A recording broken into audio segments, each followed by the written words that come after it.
Indian society is not a civil society, it is a criminal society.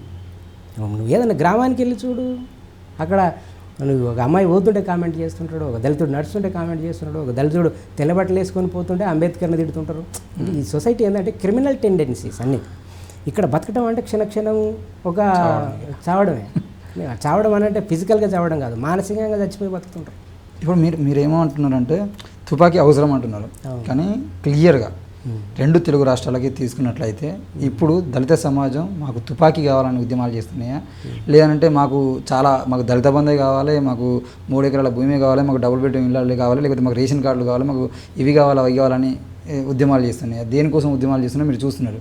ఇప్పుడు ఈ తుపాకీ కావాలనేటువంటి సోయికి వచ్చేటువంటి అవకాశాలు కనబడుతున్నాయి. మరి దళిత ఉద్యమం అనేది హంబగ్, ఉద్యమం లేదు.